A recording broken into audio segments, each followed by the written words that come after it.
kalau tidak giliran bicara bisa di mute ya, di mute sendiri supaya kita diskusinya bisa berjalan lancar.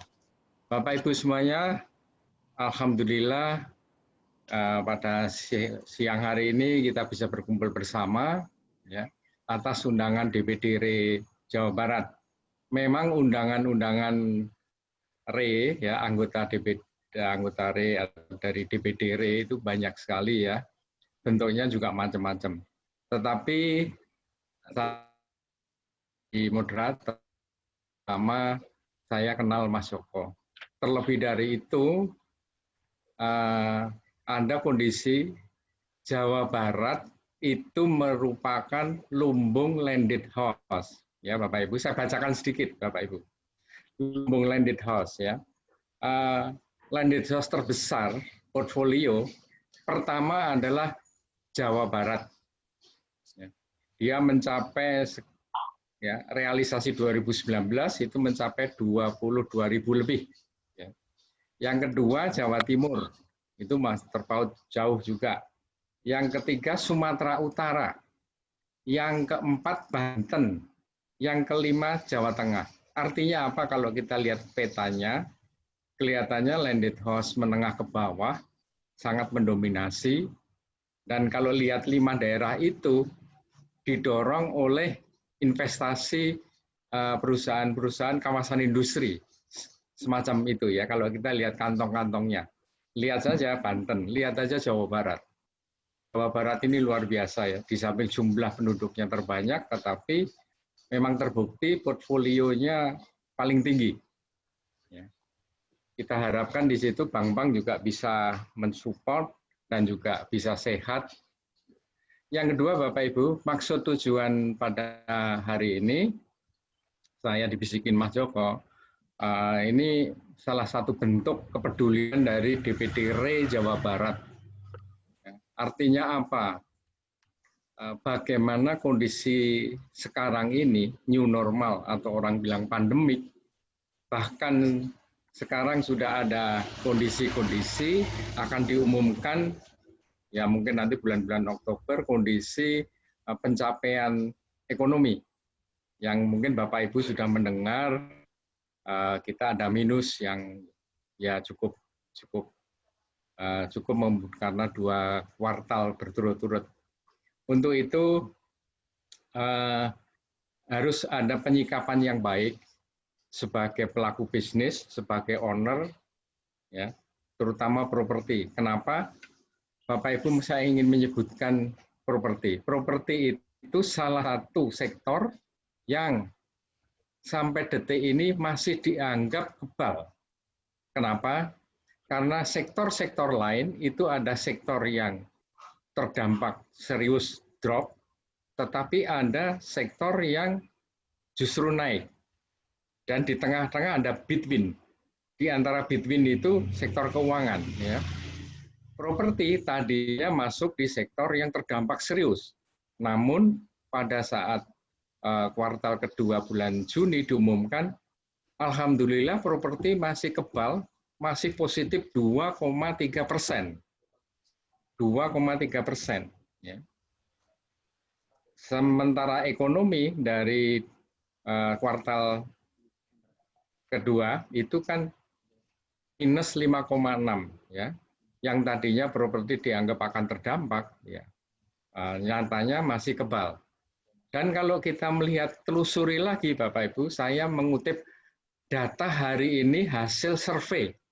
Hasil survei dari IPW, dari Pak Ali Trahanda yang disiarkan melalui berita 1 Bapak Ibu. Ya. Saya hanya mencatat saja, berita hari ini hasil survei properti berbunyi, minat konsumen terhadap pembelian properti itu masih cukup signifikan Bapak Ibu, masih cukup signifikan. Namun ada pola yang berubah, saya sebutkan. Minat tertinggi adalah membeli affordable housing, landed. Ya. Rumah landed permintaannya sangat tinggi, masih tinggi untuk harga-harga di bawah 1 M. permintaan hasil survei 51,6%, masih tinggi. Permintaan kedua ini di luar dugaan. Hasil survei orang-orang pada masa new normal ini, konsumen, hasil survei kedua cenderung memilih kafling siap bangun sebesar 22%, Bapak Ibu. Ya. Yang ketiga ini saya lihat campuran.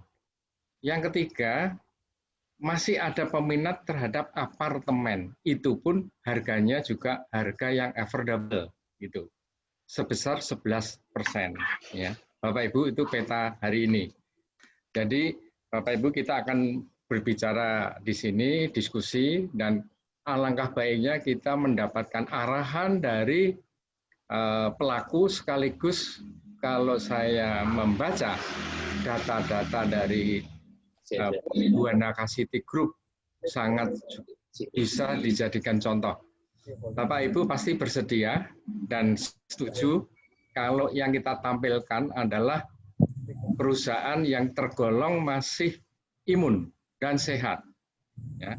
Bahkan nanti di acara berikutnya kita akan menampilkan yang lain, tapi untuk saat ini kita berikan kehormatan kepada Mas Joko sebagai CEO daripada Buana City Group. Bapak Ibu, diskusi hari ini saya akan dampingi. Nanti bentuknya adalah Mas Joko akan menampilkan ya tiga besaran yaitu bagaimana kondisi makroekonomi menghadapi isu-isu resesi, seperti apa makroekonominya. Yang kedua, Mas Joko akan bicara penyikapan. Penyikapan ini lebih kepada kondisi internal, ya. Apa yang beliau sampaikan itu merupakan praktek yang langsung merupakan best practice. Sekali lagi, bukan wacana tapi best practice, ya. Dan yang ketiga, kita akan dengarkan, dan ini sangat menarik pastinya, rekomendasi apa dari Mas Joko, ya. Rekomendasi apa.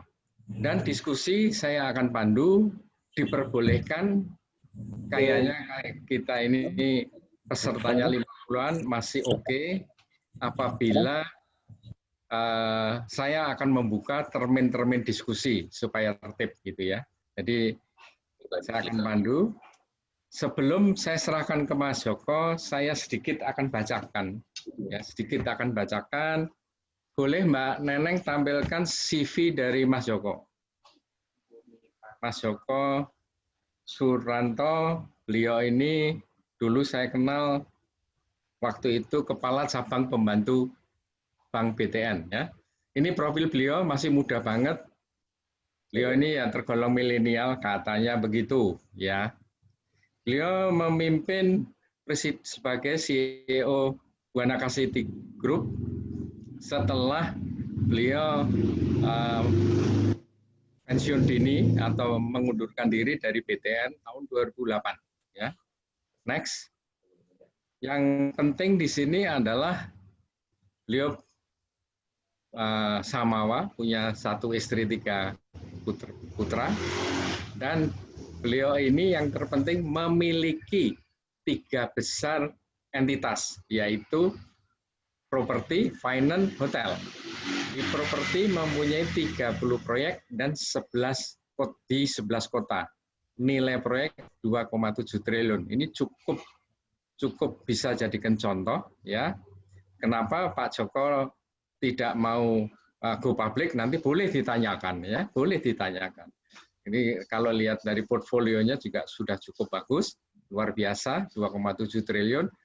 Kalau orang Jawa bilang atase KCP atase wong bank kok pensiunan bank kok duwe kekayaan 2,7 triliun. Seolah gitu, Pak. Pertanyaannya begitu, ya. Dan di finance Mas Joko mengembangkan di BPR, hotel punya 2. Itulah sekelumit dari CV Mas Joko, Bapak Ibu semuanya, dan CV ini kalau lihat proyek-proyeknya sangat bagus, semuanya pakai nama Buana, ya. kenapa pakai nama Buana ya nanti bisa ditanyakan, itu suatu cita-cita atau mimpi daripada founder. Terima kasih Bu Neneng sajiannya, dan beliau ini juga alumni UNS, beliau sangat intens, beliau sangat dekat dengan Ketua OJK. Jangan khawatir Bapak Ibu, Mas Joko ini jaringannya sangat luas, ya. Dan yang menarik, beliau selalu tidak lupa terhadap kegiatan sosial. Beliau memimpin yayasan dan di samping foundation yang lain. Ya. Terima kasih Mbak Neneng sajian ininya untuk tayangannya. Baik, Bapak Ibu semuanya, saya serahkan kepada Mas Joko. Untuk itu kepada Bapak Ibu bisa di-mute. Silakan kepada Mas Joko Suranto. Oke, bismillahirrahmanirrahim. Assalamualaikum warahmatullahi wabarakatuh. Terima kasih Pak Eri sudah warahmatullahi wabarakatuh diskusi sebagai pemandu kita. Terima kasih juga teman-teman dari pengusaha. Terima kasih dari perbankan, ada Mas Yusuf, ada BJB, kemudian ada Pak kawan kita dari BTN, Pak Kabul, dari BNI, Bu Yani sama Pak Polo, dari Mandiri juga teman-teman dari DPD yang lain dan anggota RE Jawa Barat yang saya cintai. Pagi ini kita berbahagia sekali dan mari kita mulai dengan senyum dahulu. Senyum ini akan membuat kita lega, senyum ini akan membuat kita masuk surga. Contohnya apa? Kalau orang meninggal itu senyum, semuanya itu nangis tapi ikut bahagia. Tapi kalau pas meninggal nggak senyum itu waduh, nangis tapi nangisnya itu aduh kenapa, ada apa dan sebagainya. Dan senyum ini akan melapangkan pemikiran kita. Ingat kita profesional itu triple constraint, apa itu? Rasional, kalkulatif, kontraktif. Di mana rasional itu tidak akan keluar ketika kondisi kita tertekan, kondisi kita panik, kondisi kita tidak firm dan confirm. Nah ini yang harus kita jaga. Dan seminar ini, webinar ini kita maksudkan untuk memberi pemahaman buat kita semuanya, memberi bacaan buat kita semuanya, ilustrasi buat kita semuanya, dan yang saya sampaikan adalah sesuatu yang merupakan respon dari kami, dari Buana Kasih Group terhadap kondisi ekonomi dari awal 2020 sampai pada posisi saat ini. Bapak Ibu yang saya hormati, bahwa tadi sudah disampaikan oleh moderator bahwa kita akan membuat diskusi ini menjadi menarik dengan 3 bagian, 3 shift yang kita akan diskusikan. Yang pertama adalah kita bicara mengenai kondisi ekonomi, namun kondisi ekonomi ini akan saya bahas secara kualitatif, tidak kuantitatif, karena rasanya data ini sudah keluar masuk banyak, tetapi yang akan saya bacakan adalah kita kualitatifkan, kita ukur apa yang harus kita lihat, kita baca, dan kita harus cermati.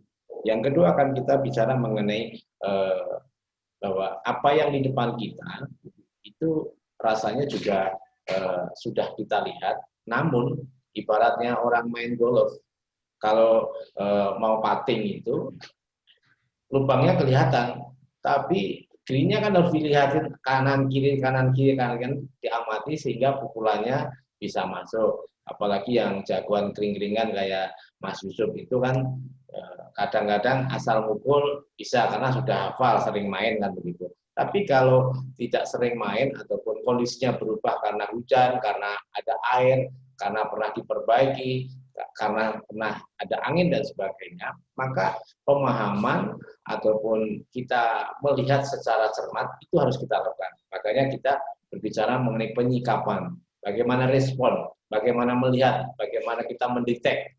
Itu yang biasa kita lakukan sebagai pengusaha.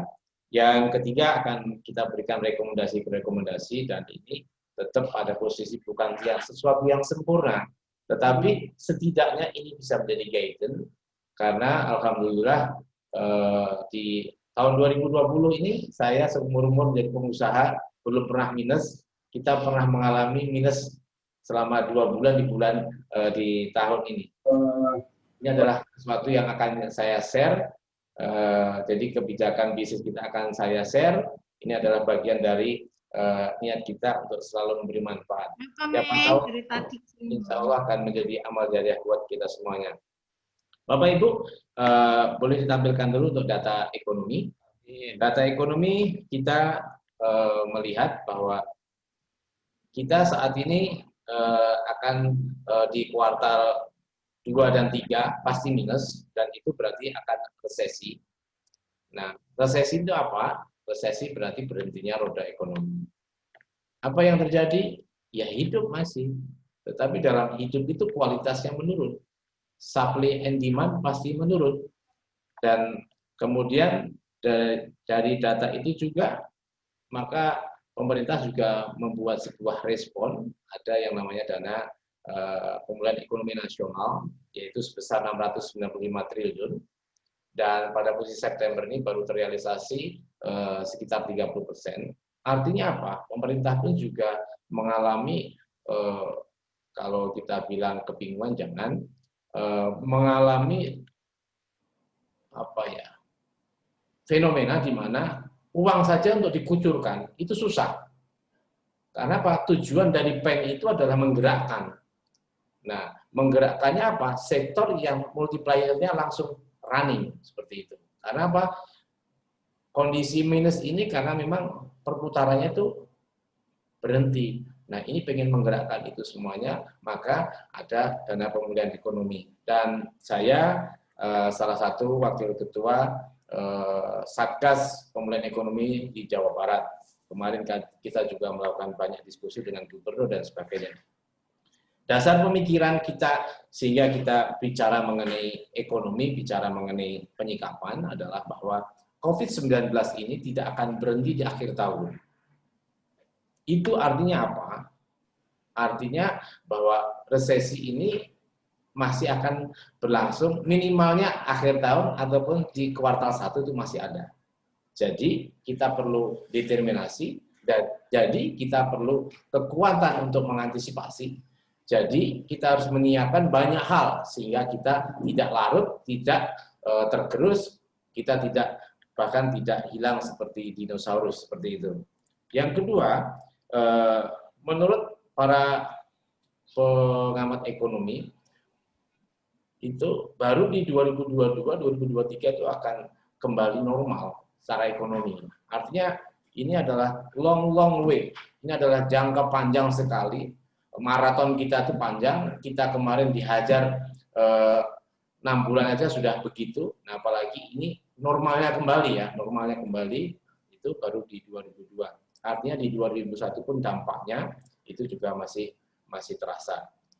Kalau kita merunut juga apa yang disampaikan oleh epidemiolog yang punya pendapat secara skeptik, itu di kuartal 2 semester 1 di 2021 itu adalah pada posisi masih dimungkinkan akan terjadi high season COVID, second wave.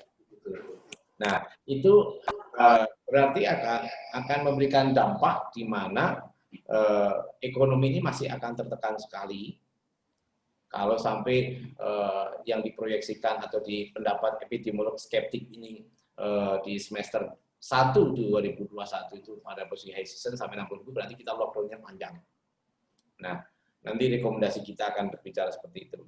Kemudian yang ketiga, dasar pemikiran kita adalah setiap unit usaha atau perusahaan itu maka akan berdiri untuk membela kepentingan sendiri. Apa itu? Untuk survive. Nah, developer seperti kita, perusahaan seperti kita, pasti yang namanya perang pandemik itu, target pertamanya adalah survive, hidup dahulu, nggak mikir menang. Karena apa? Mikir menang tapi mati dulu, nggak bisa. Jadi survive. Nah, untuk survive itu yang akan kita diskusikan, berupa penyikapan seperti itu. Kemudian, Bapak Ibu, yang kita sampaikan seperti yang disampaikan Pak Heri adalah, ini adalah sebuah review bisnis dari sisi internal. Jadi kita belum membahas mengenai kepentingan perbankan, kepentingan stakeholder lainnya dan sebagainya. Tapi ini adalah sebuah desk di mana kita harus membaca apa yang terjadi di environment bisnis kita. Ada di sana sektor real, ada di sana perbankan, ada di sana sektor kebijakan, ada di sana sisi lainnya yang harus kita lihat. Dan semuanya itu merupakan memberikan respon atas kondisi ini. Kemudian juga yang akan kita sampaikan juga, tadi juga disampaikan sama Pak Heri, bahwa atas kondisi pihak eksternal, dalam hari ini stakeholder, itu akan kita diskusikan lagi, misalkan kita bahas mengenai perbankan, ada saat ini ada BJB, ada BNI, ada BTN, dan sebagainya, itu akan kita diskusikan di sesi berikutnya. Kemudian dari sisi itu, maka seperti kita ketahui bahwa kondisi pandemik ini membuat banyak hal berubah. Bisa ditampilkan di halaman 6, new approach itu.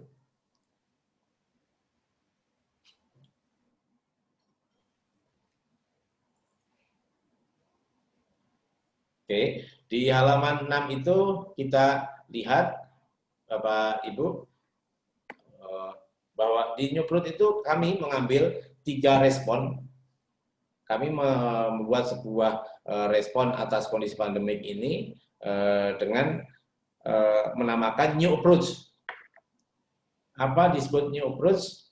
Karena ini adalah sebuah antisipasi terhadap new normal. Yang pertama kita namakan Be Positive, Open Mind, Dare to Change. Atau kita singkat saja BOD lah, gampang ya. Apa Be Positive itu? Itu adalah di mana kita mampu membaca Halo, Mbak Susi. COVID-19, kemudian Kirim aku aja ini. sorry, biar dirapikan dulu. COVID-19, kemudian ada resesi, kemudian kita lihat dampak di sisi properti, perbankan, regulator, dan sebagainya.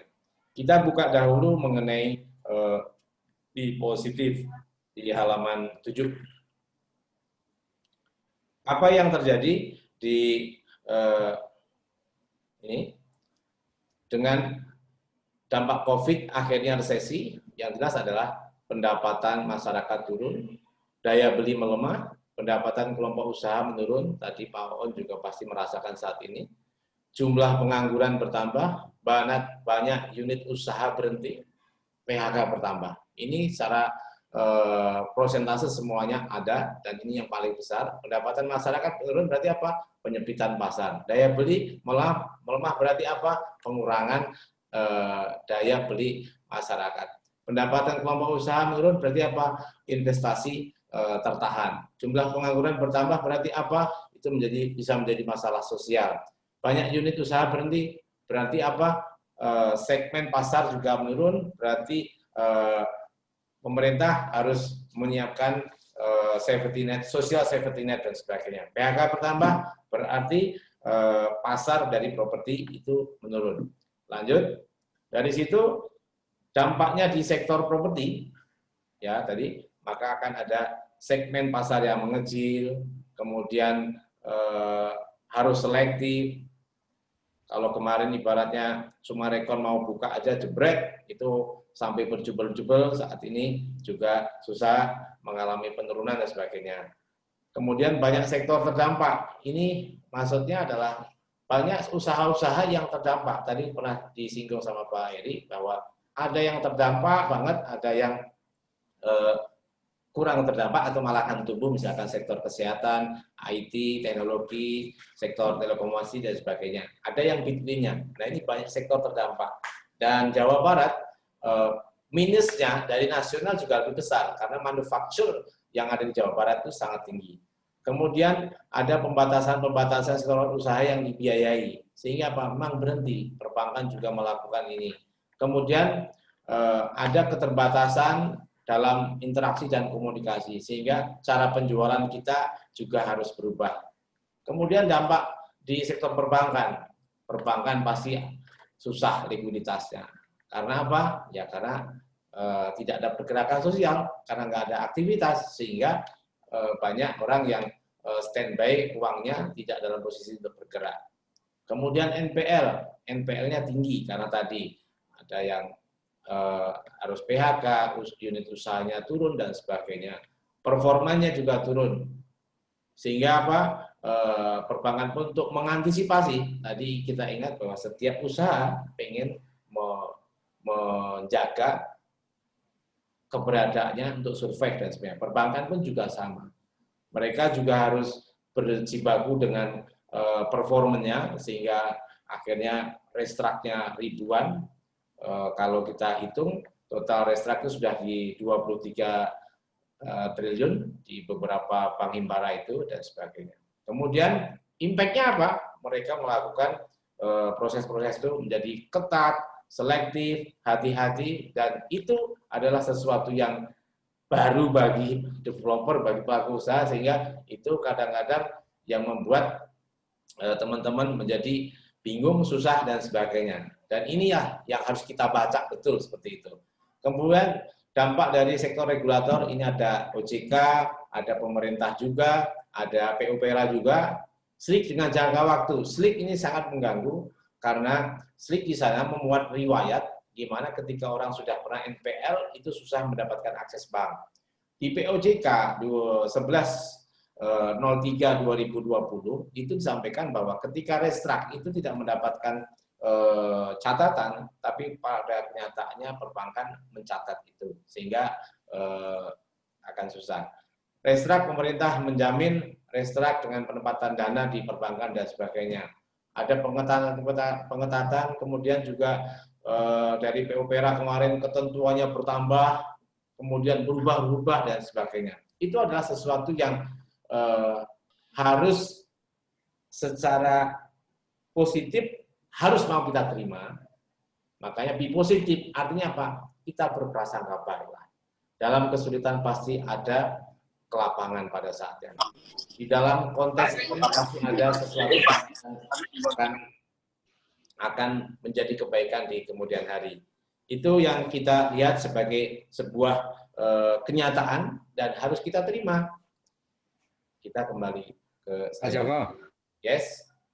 Saya sisipin ya. Boleh? Saya sisipin biar ini kebetulan teman-teman juga berharap ini. Berharapnya begini, Mas Joko. Yes. Mas Joko, Buana City sekarang ini posisi outstanding yang proyek yang ongoing adalah 30 proyek. 30 proyek ongoing. Nah, kira-kira performance 2020 teman-teman ini pengen mendengarkan. Kira-kira gimana, Mas Joko? Oke, yang minus atau seperti apa? Silakan. Oke. Ketika kami ini saat ini total proyek kita sebenarnya 34 Pak Heri Susiawan. Yang sekarang ongoing proses itu ada 11.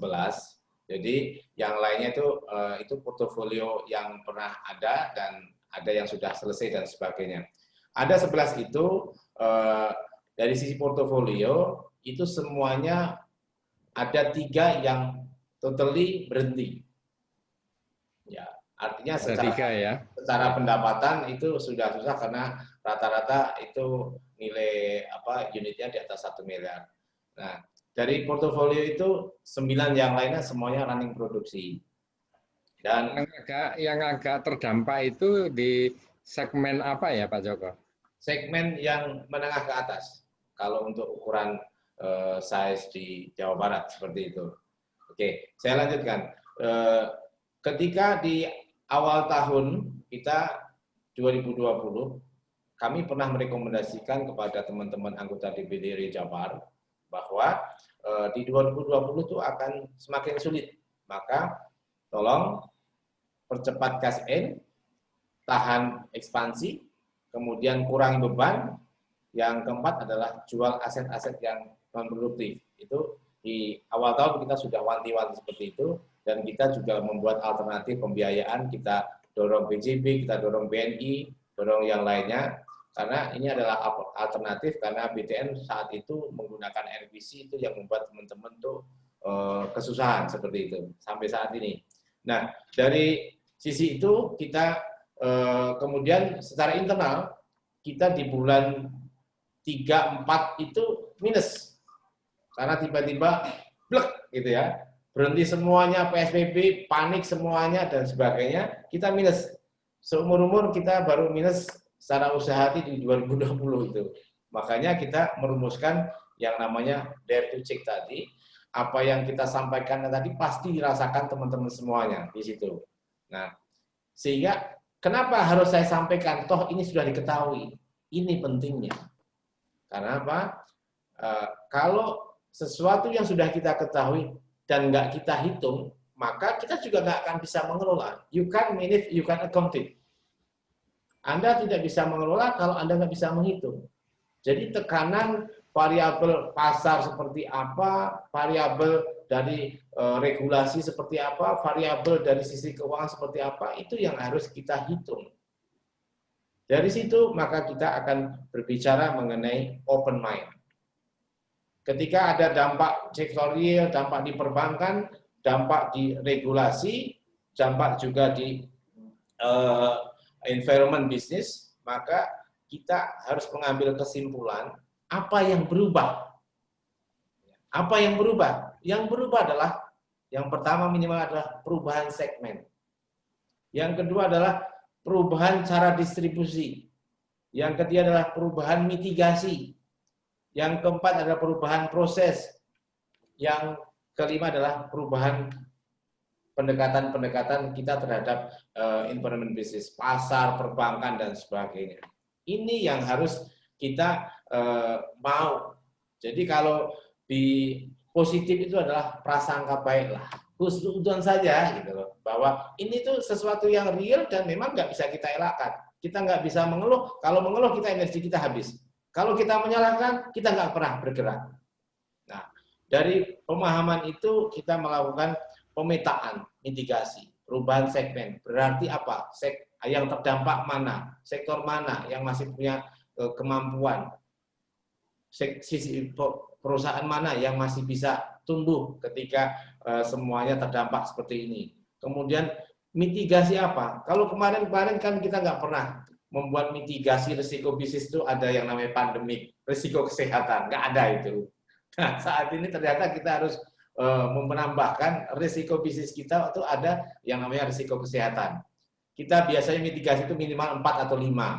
Risiko hukum, risiko pasar, risiko operasional, risiko keuangan. Sekarang ternyata apa? Kita harus menambahkan risiko pandemik atau risiko kesehatan. Dan ini masih harus kita uji lagi. Sampai berapa?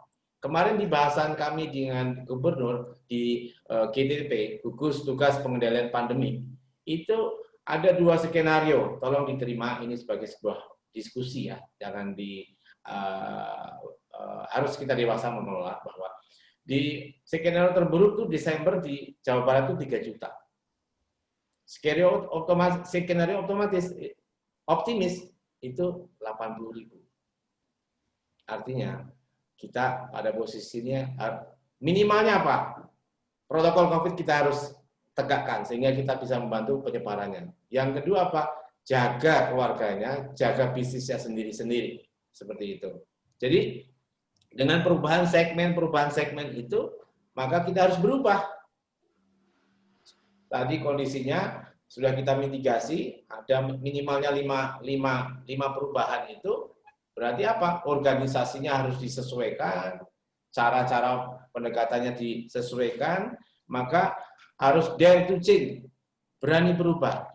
Yang pasti adalah ketidakpastian. Yang tidak berubah adalah perubahan itu sendiri. Artinya apa? Dalam situasi apapun, normal ataupun new normal, ataupun abnormal, perubahan itu pasti terjadi. Makanya kita pernah dengar kisah Nokia, ya, kisah perusahaan handphone Nokia.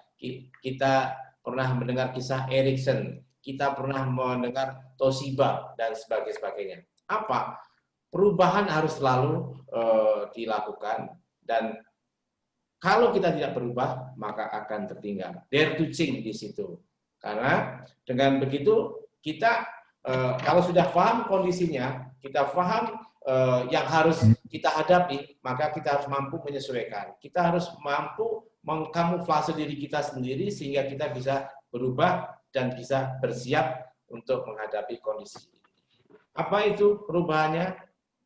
Ya mencari segmen yang sesuai. Kita nggak boleh, dulu tuh pegawai perusahaan ini boleh, sekarang kenapa boleh? Dulu itu usaha begini bisa dapat akad kredit, kenapa dia sekarang nggak boleh? Nggak bisa. Jadi bank pun punya keterbatasan untuk menjaga bisnisnya, menjaga survivalnya, dan kita nggak bisa kembali masa lalu untuk menyalahkan ataupun mengeluhkan. Yang kedua, sesuaikan cara distribusi. Tadi Pak On menyampaikan sudah melakukan bahwa cara perusahaan-perusahaan sekarang itu sudah semuanya pakai digital informasi. Kita harus mentransformasi cara berkomunikasi, cara menggrab, cara mendistribusikan dengan IT. Dan itu, nah, ini tapi juga ada masukan, nanti siapa tahu bisa dijawab oleh sini Bapak. Ternyata setelah kita distribusikan dengan IT pun, itu tidak ada orang, kami ya, belum pernah ada mendapatkan orang yang tanpa lihat ke lokasi, itu jadi. Ketika dapat informasi, pertama mereka tertarik, ada komunikasi. Tetapi ternyata harus go to decide, baru ada diskusi, baru ada keputusan. Yang ketiga adalah atur ulang manajemen risiko. Kita harus tahu biaya, ya, beban biaya harus kita cover bulan ini sampai 6 bulan ke depan itu seperti apa. Kemudian dari situ akan kita tarik balik, berarti apa?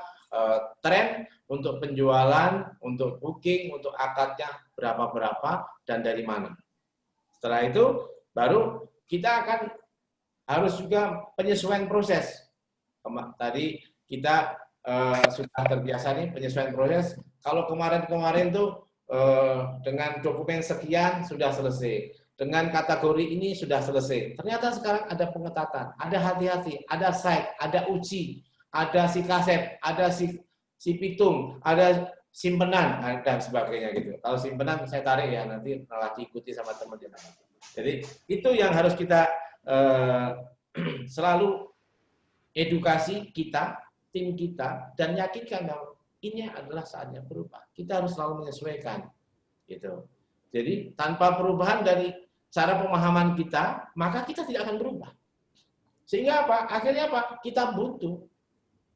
Kita hanya mengeluhkan, menyalahkan dan sebagainya. Dan alhamdulillah saya dalam 2 bulan ini konsentrasi saya adalah mendampingi teman-teman anggota RE dalam menghadapi kebingungan perubahan ini. Ya, Pak Ping ini juga salah satu yang aktif kontak-kontak selalu kita dampingi. It's okay, itulah gunanya pengurus RE dan sebagainya. Kemudian perubahan dalam pendekatan. Kalau kemarin kita bisa datang anytime, ketemu anytime, nah itulah yang harus kita respon pendekatan-pendekatan sebagai sebuah sikap penyikapan atas kondisi ini sehingga kita operasional kita harus kita rubah. Tool kita harus kita rubah. Mindset teman-teman marketing kita harus kita rubah. Mindset dalam hubungan dengan perbankan itu harus rubah. Karena apa? Perbankan juga punya masalahnya sendiri dan mereka harus tetap kita jaga bantu juga sehat. Karena begitu mereka nggak sehat, kita juga nggak punya partner yang benar. Karena nggak bisa. Itu kenapa Mas Yusuf, BNI itu selalu kita jagain karena kita betul BJB kita dorong betul untuk mengambil share lebih besar lagi di Jawa Barat. Karena apa? Kita orang Jawa Barat seperti itu, walaupun saya alma maternya BTN Pak ini ya Pak Kabul, tapi kita akan tetap support. Jadi itu mengenai penyikapan. Pak Heri, saya kembalikan kalau ada pertanyaan mengenai penyikapan atau respon operasional dari internal itu. Baik, Mas Joko, ini luar biasa. Luar biasa, aku sampai terbengong-bengong nih dengerin ini. Ya, luar biasa memelihara proyek ongoing 34 ya, 34. Bapak Ibu, kalau saya pikir kita santai saja Bapak Ibu. Bapak Ibu silahkan mulai dicatat yang mau ditanyakan, saya yakin banyak yang mau menanyakan ya. Sebelum Bapak Ibu menanyakan, ada satu yang saya mintakan kepada Mas Joko ya, mengenai Mas Joko. Tadi untuk proyek-proyek ya, ini luar biasa lah pendekatannya dengan BOD ya, terus pendekatan-pendekatan perubahan-perubahan yang harus diantisipasi di antara organisasi sistem cara kerja. Nah, secara konkret Mas Joko, mungkin teman-teman pengen mendengarkan ini, pengen mendengarkan secara konkret, misalkan di sisi pendekatan dan yang kedua distribusi atau pemasaran, yang BKG berubah itu apa? Yang seperti apa? Gitu. Mungkin ini penting buat teman-teman nih. Ya, silakan. Ada 3 kondisi yang berubah. Yang pertama adalah cara kita melisting database. Ya, jadi kita menggunakan juga acuan. Kita tuh babak belur selama 2 bulan lah, 3 bulan lah itu. Karena apa? Tiba-tiba ini dari pabrik ini nggak bisa, dari pekerjaan ini nggak bisa. Jadi kita review database untuk market. Nah, pembandingnya adalah bahwa dari informasi yang ada di industri, dari informasi dari perbankan, mana-mana sektor mana yang terdampak dan itu yang nggak usah kita inilah, bukan menjadi sasaran target kita. Itu. Jadi database ini kita perbaiki. Yang kedua adalah perbaikan dari sisi relasi. Kalau kemarin kita setiap saat bisa berkunjung, setiap saat bisa ngopi bareng, sehingga komunikasi intens, saat ini kita harus menggunakan tadi dengan IT. Ada Facebook, ada Twitter, ada IG, ada sebaran SMS, dan sebagainya. Itu yang utama. Sehingga kita pun sekarang ini juga lagi coaching untuk tim IT. Walaupun nggak gampang, jadi Pak On nanti tolong share juga kalau ini ya, nggak gampang. Sehingga akhirnya ya itu berubah.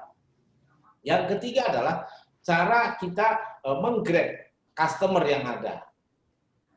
Jadi ketika atas sebaran informasi, distribusi informasi, di sini kuliah ini ada datang sekretaris saya ini, biar ada inilah seger-segernya dikit ya, nggak apa-apa ya. Iya, ya biar agak manis-manis gitu, Mas Joko, biar nggak bosan gitu. Ya nggak? Ya Pak Arif ya, setuju Pak Arif ya. Nah, ini kayaknya Pak Kabul juga, Pak Yusuf juga setuju pasti ya. Oke, saya lanjut. Makasih Bu ya, sudah datang ya. Nah, yang ketiga adalah cara menggrade customer tadi. Apa itu? Ketika atas Facebook, IG, Twitter, ataupun sosmed yang lainnya itu mendapatkan respon, maka dari awal itu langsung direspon betul dengan ketat sama kita itu. Jadi komunikasi itu langsung instan, pasti ditanya pekerjaannya di mana, sudah pernah punya pinjaman belum, kemudian foto, ini KTP-nya, dan sebagainya. Sehingga apa? Efektivitas ketika bertemu, karena memang harus kita, tapi agak berjarak. Saya harus sadar.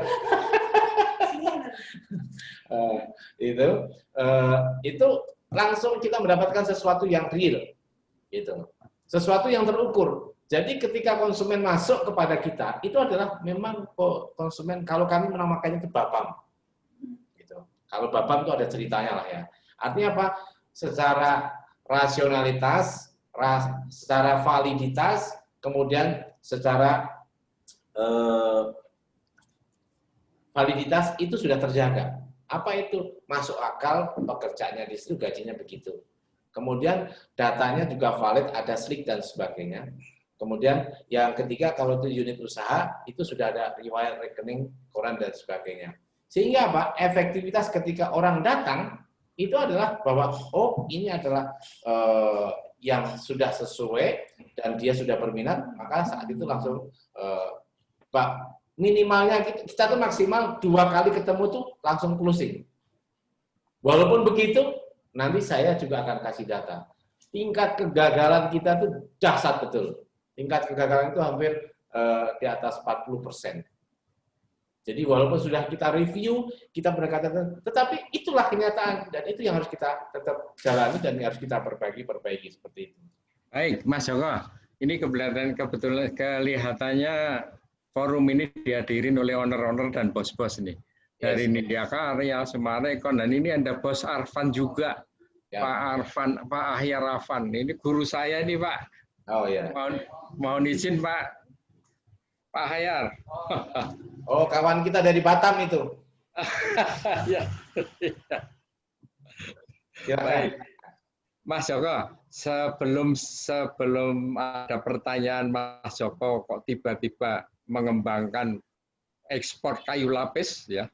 Ini ada pertanyaan yang lagi teman-teman lagi apa ini, ada yang anu tangan. Pak Bing silakan. Mungkin Pak Bing dulu silakan. Ini dari tadi nih. Pak Bing mau nanggapi atau bertanya silakan Pak Bing.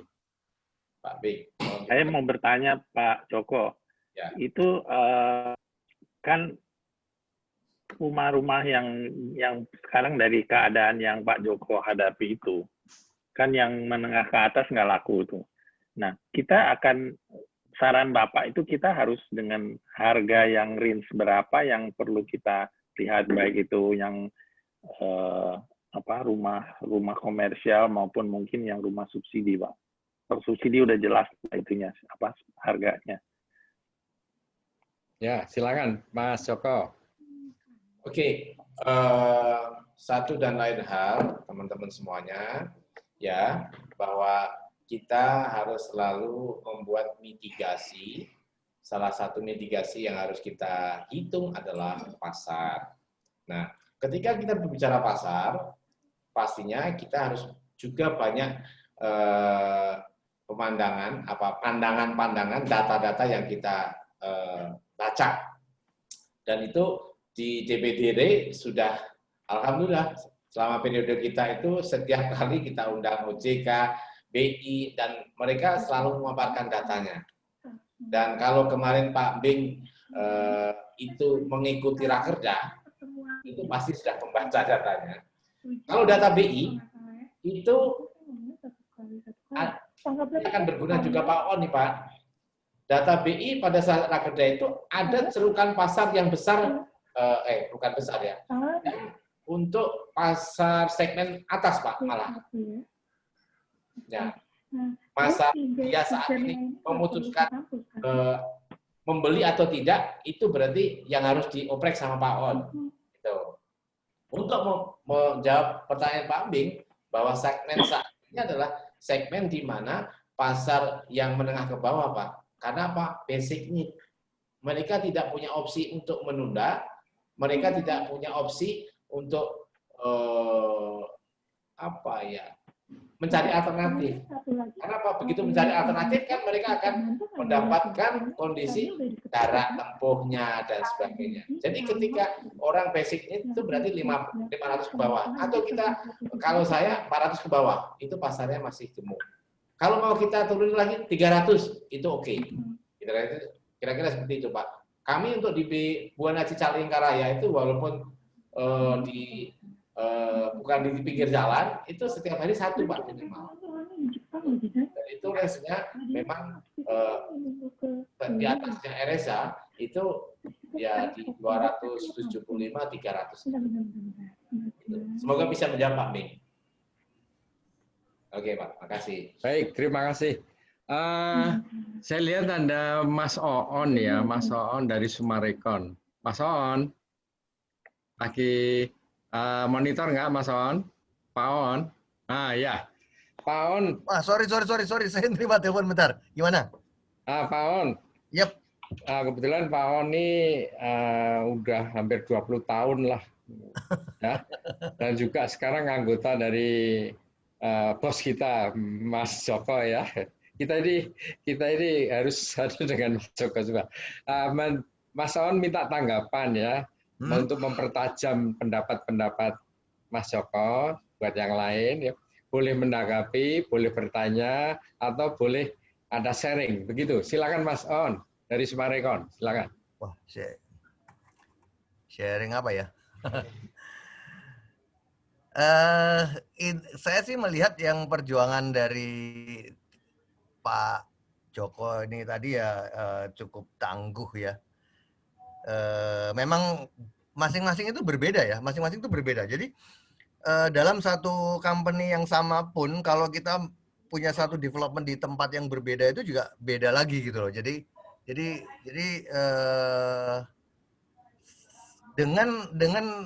dengan kita mau berpikir, dengan kita mau ini setiap setiap hari dan setiap saat itu kita jadinya belajar terus menerus gitu loh. Kita belajar terus menerus di development di satu tempat ini seperti ini, nanti di tempat lain tuh beda lagi karakternya atau permasalahan yang harus kita hadapi. Nah, terus kemudian tahun ini dengan tahun yang akan datang pun juga beda situasi perekonomiannya. Saya pikir sih begitu. Jadi ayolah teman-teman tuh ya kita harus belajar tiap hari lah, itu intinya. Belajar dari teman juga perlu ya. Lihat dari teman-teman developer atau pengembang yang lain itu juga perlu gitu. Tapi kita tidak bisa mengikuti pengembang lain juga yang sukses, itu nggak bisa. Dalam artian karena mereka juga beda-beda ya. Beda, mungkin beda pasarnya, mungkin beda gaya manajemen di internalnya gitu. Karena ada yang pengusaha itu kan ada yang tegaan, ada pengusaha yang nggak enakan kan gitu, macam-macam. Itu aja sih kalau saya. Ya, makasih. Ya, makasih. Makasih Pak On. Mas Joko. Mas Joko, ini saya pertajam tanggapan dari Mas On nih, Mas Joko. Ya. Intinya begini, yang dirasakan teman-teman ya, ini kebetulan Mas On ini pemain raksasa. Oh gitu kan, Summarecon itu TBK nomor 1 TBK. Luar biasa itu, nomor 1. Agaklah. Ya, perusahaan properti yang TBK pertama kali itu Summarecon ya. Dan tadi pendapatnya bagus. Cuma saya ingin klarifikasi ke Mas Joko. Bagaimana yang sebagai developer yang kita belum mempunyai brand TBK. Brand kita katakanlah ya segmennya masih menengah gitu ya, belum TBK. Lokasi kita kalah dengan pemain yang besar ya. Bagaimana menyikapi supaya kita bertahan hidup, karena sekarang ini kecenderungan pemain-pemain besar banyak main di landed, dan hebohnya lagi pemain besar main di segmen-segmen menengah bawah. Nah, ini mungkin kiat-kiat Mas Joko penting ini. Silakan Mas Joko. Oke, terima kasih. Jadi kalau kita berbicara bagaimana kita bisa eksis, itu adalah sebuah perjalanan panjang. Yang namanya reputasi, yang namanya kredibilitas itu adalah kunci utama. Jadi itu yang harus dibangun dari awal hingga di perjalanan itu pasti itu. Kemudian operasionalnya seperti apa? Jadi operasionalnya kembali juga kepada kapasitasnya. Kapasitas dari sisi developer dan sisi mana yang akan dituju. Kalau developer hanya hit and run, itu nggak ada kepedulian mengenai yang namanya kredibilitas, yang namanya reputasi. Tetapi kalau kita memang akan menancapkan bisnis kita itu sebagai sebuah bisnis yang berjalan terus-menerus, maka yang namanya kredibilitas, reputasi itu harus dibangun. Kemudian taktisnya seperti apa, kan gitu ya. Jadi kalau kita sudah berpikir, sudah punya proyek, yang pertama pasti yang harus kita persiapkan adalah marketnya. Yang besar pasti sudah punya bidikan market. Kalau ini adalah ada yang besar sama yang kecil, berarti apa? Yang besar jangan, yang kecil nggak usah ngelawan yang besar. Karena apa? Udah, ibaratnya kapal, ikutin saja, tetapi jangan ada di riaknya. Seperti itu. Sehingga apa? Ya nggak kena tabrakan ombaknya dan sebagainya. Artinya apa? Secara produk itu nggak boleh against. Secara harga itu tidak boleh against. Artinya apa? Ya cari yang di bawah segmen itu. Kemudian, nah kualitasnya ya jangan terlalu jauh. Sehingga apa? Sehingga satu, pricing-nya sudah dapat, value-nya itu juga sudah memberikan nilai lebih. Dari situ maka akan mendapatkan atensi, mendapatkan choice, pilihan dari para konsumen. Insya Allah itu bisa. Kami sudah berhadapan dengan, atau bukan berhadapan, sudah berdampingan dengan Summarecon di Kerawang. Kami sudah di Cikampek juga. Kami juga sudah berdampingan di Bandung di sini. Kemudian kita juga sudah berdampingan di Subang. Dan alhamdulillah proyek kami di Subang pun juga sudah proyek ke-6 seperti itu. Artinya kita masih bisa tumbuh dahsyat walaupun lawan kita itu gajah dengan cara yang saya sampaikan tadi. Itu. Baik, ini luar biasa nih Mas Joko nih, luar biasa. Bapak Ibu bisa mendengarkan kiat-kiatnya, intinya itu bahwa kalau kita berdampingan dengan pemain besar, anggaplah mereka ini bukan bersaing, bukan pesaing. Supaya muncul bisa bukan pesaing, Bapak Ibu, pesan Mas Joko adalah bagaimana meng-create keunggulan berbeda dari proyek kita. Ini luar biasa ya. Entah dari sisi value. Value itu kalau nggak salah ada 7 Bapak Ibu. Nanti bisa nanya, value properti itu ada berapa sih? Bisa 7, bisa 11. Itu Pak Bing tak pernah tahu tuh. Dari sisi pricing, dari sisi kenyamanan, dari sisi penonjolan keunggulan yang lain, itu ada 7 sampai 11 value. Ini yang ditawarkan Mas Joko. Baik, ini ada pertanyaan cukup menggelitik nih dari Mas Wawan Kusnawan. Ya, nanti setelah Mas Wawan saya minta tanggapan dari Pak Suhu, Pak Ayar Afan ya, Pak Ayar siap-siap ya. Baik, saya silakan kepada Pak Wawan langsung saja ya pertanyaan. Pak Wawan ada ya Pak Wawan? Kalau nggak ada saya bacakan nih pertanyaan Pak Wawan, Mas Joko. Oke, siap. Baik, ini pertanyaan dari Pak Wawan Kusnawan Purwakarta. Kalau langkah mengupgrade utility dari area cluster yang sudah terjual dan terhuni dengan tujuan meningkatkan daya tarik prospek terhadap unit yang sedang kita jual, jadi dia menaikkan utilitas atau fasos-fasum semacam itu ya. Apakah langkah tersebut tepat di masa pandemik ini? Proyek kami itu segmen menengah yaitu harga 200 sampai 400 juta. Begitu pertanyaan Pak Wawan. Silakan Mas Joko. Oke. Kalau langkah mengupgrade utilitas cluster dengan Oke. Pastinya ketika mengupgrade itu harus dihitung juga segmen mana yang dituju. Nah, segmen mana yang dituju itu dipastikan juga, diukur juga, harus ada. Jangan sampai, karena apa? Ketika kita membangun sesuatu itu kan mau dijual, bukan untuk dipamerkan, ataupun menunggu sekian lama, mate kita. Seperti itu. Jadi, tolong diuji juga segmen yang mau dituju itu cerukannya itu ada, di klaster mana, saat ini seperti apa.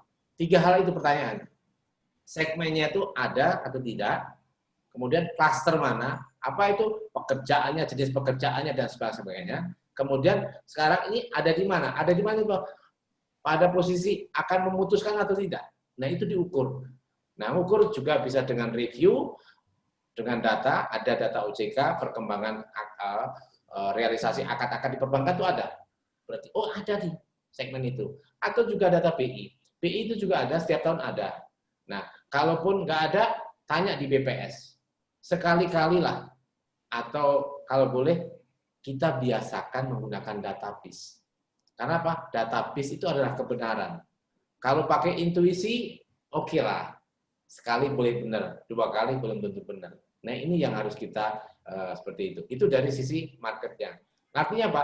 Yang dilakukan dengan mengupdate utilities, itu sesuatu yang bagus.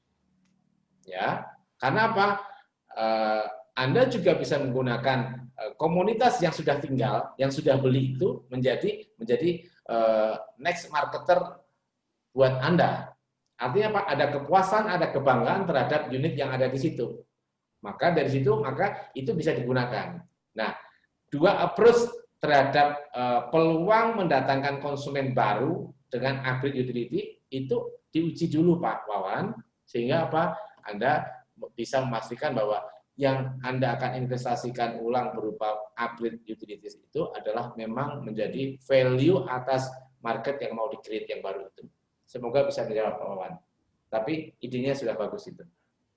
Ya, terima kasih Mas Joko, sudah nangkep ya. Jadi bisa diukur ya. Saran saya Bapak Ibu, anak-anak milenial ini luar biasa sekarang ini Bapak Ibu. Suatu saat kita bisa menggunakan business canvassing model ya, karena kita bicara profession value. Jadi yang ditawarkan Mas Joko tadi ada benarnya sekali. Kita mau reinvest, mau investasi ulang, tentu harus ada value. Yang value itu bisa merupakan solusi dari konsumen yang mau masuk. Saya kira itu bagus. Baik Pak Ahyar. Pak Ahyar salah sendiri, Pak Ahyar datang, Pak Ahyar harus bicara. Silakan Pak Ahyar. Terima kasih, Pak Heri, yang tetap awet muda. Assalamualaikum warahmatullahi wabarakatuh. Waalaikumsalam. Biasa, Pak Joko. Yai. Ya, aduh, lama nggak ke Bandung saya. Apa yang disampaikan Pak Joko hari ini, Pak Heri, sudah dari awal permulaan topan COVID ini sudah sering Pak Joko ini sharing kepada kami. Kami pun sering minta pendapat beliau, karena beliau adalah salah satu contoh tokoh sukses, Pak. Dalam usia yang begitu muda, sudah membuktikan diri dengan kerja keras, kerja ikhlas. Ya. Ini salah satu contohnya hari ini, nih, beliau ikhlas untuk berbagi. Luar biasa. Pada beberapa nasihat beliau itu yang saya ikutin, dan alhamdulillah sampai hari ini kami masih bisa napas, Pak Heri. Ya, beliau sering lihat saya mondar-mandir ke luar Batam, karena waktu itu akhir-akhir 2019 proyek di Batam ini yang saya ini sudah kelihatannya trennya bagus, Pak Heri. Jual laku gitu. Nah, sedangkan di luar Batam itu di poros antara Bekasi sampai Cikampek, di situ adalah juara KPR se-Indonesia. Jadi saya nekat juga untuk mencoba nasib ke sana. Gitu. Tapi beliau yang dengan tegas ya bilang nanti dulu lah gitu. Karena beliau sudah mencium nih bau-bau seretnya pencairan segala macam. Jadi teman-teman yang disarankan tadi saya pikir saya sudah buktikan bahwa tariklah cash sebanyak-banyaknya ya. Kemudian kurangi pengeluaran yang tidak perlu, apalagi ekspansi. Kemudian juallah aset-aset yang tidak produktif. Hal ini saya lakukan, dan sampai hari ini sebetulnya masih kondisi tidak menggembirakan, Pak Heri, karena banyak sekali unit kami yang sudah dibangun, sudah terjual sebetulnya,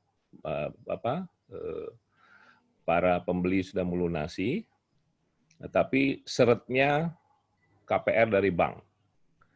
Tapi ini adalah hal yang kita harus hadapi, sehingga kita juga dari berani mesti mereview kenapa bank itu tidak semudah dulu lagi menyalurkan KPR. Memang ternyata kita diskusi dengan para bank di Batam, datanya ada beberapa yang abal-abal juga gitu dari para marketing atau mereka yang memang sudah jelas-jelas terdampak pandemi. Tapi dengan komunikasi tadi, baik yang off air atau on air, kita berhasil sama-sama meyakinkan karena bank itu juga perlu menyalurkan KPR. Duitnya bank itu kan dari kredit gitu, bukan dari tabungan orang gitu kan. Jadi akhirnya bisa diseleksi di Batam ini karena memang karakteristiknya pembelinya untuk menengah bawah adalah para pekerja industri. Walaupun beberapa bank sempat melarang pemberian KPR kepada karyawan kontrak, tapi karena sebatam ini ya orang kerjanya pakai kontrak. Walaupun kontraknya ada yang 5 tahun, 8 tahun, dan perusahaannya sudah established lama gitu ya. Nah, dengan dua kriteria ini akhirnya bisa dilonggarkan. Dengan positive mind, tadi yang nomor satu mesti begitu ya, mesti positif dulu gitu. Sehingga seluruh gerakan kita, pikiran kita, itu juga positif ke orang. Walaupun kita kesel, kita takut gitu ya, akan terjadi. Tapi mau marah-marah sama bank juga percuma, malah hubungan jadi jelek. Ya, kita punya proposal itu ditaruh di bawah meja kali ya, bukan di dalam laci, di bawah meja ditaruh gitu. Tapi kalau kita selalu tersenyum seperti ajarannya Pak Joko itu ya, apapun yang terjadi gitu ya, dengan positif saya pikir hal-hal positif juga akan menghampiri kita. Keadaan ini belum akan segera berakhir, jadi justru pertemuan hari ini semakin mesti kita tanamkan dalam pikiran kita. Kita mesti tetap prihatin dan tetap kreatif untuk mencari jalan-jalan, karena di luar sana banyak orang yang butuh rumah. Di luar kantor kita, bank juga perlu untuk salurin kredit dia, gitu ya. Kita sendiri pasti, ya, karena memang profesi kita adalah menyediakan rumah yang layak dan terjangkau, untuk terus-terusan pikirkan cara baru, cara inovasi baru, bagaimana supaya produk kita bisa disalurkan kepada orang yang tepat. Bank juga senang karena kredit dia tersalurkan. Nah, cuma di Pak Heri di Batam, kalau saya boleh share sedikit, karena tren 2019 yang bagus itu di Batam, banyak teman-teman kita yang sudah ya terlanjur lah, dalam tanda kutip, membangun gitu. Karena diperkirakan di 2020 semua akan bisa KPR gitu. Tapi ternyata seperti yang kita tahu itu tidak terjadi. Jadi hampir semua di Batam ini sekarang balapan untuk cash bertahap, Pak Heri. Semua ada risiko, ya. Kita tahan rumah-rumah kita, rumahnya makin lama makin jelek, gitu ya. Kemudian mesti ada biaya pemeliharaan. Tunggu KPR itu tidak akan terjadi seperti tahun-tahun sebelumnya, sehingga dibikin cash bertahap, mula-mula 36 bulan, 48 bulan, 50 bulan, sekarang sudah 60 bulan rata-rata, ya, 5 tahun. Jadi kalau anaknya lahir di situ, dia waktu lunas, mudah-mudahan lunas anaknya sudah TK gitu. Padahal pengharapan kita sebenarnya kalau dia sudah cicil kira-kira 2 tahun, keadaan membaik, kita bisa lempar lagi ke bank. Tapi yang jelas kita tidak bisa tahan barang kita, inventory kita, nunggu sampai semuanya bisa KPR. Mungkin hari ini saya bisa sampaikan begitu. Saya juga terima kasih Pak Heri. Beliau adalah pimpinan cabang Batam yang luar biasa.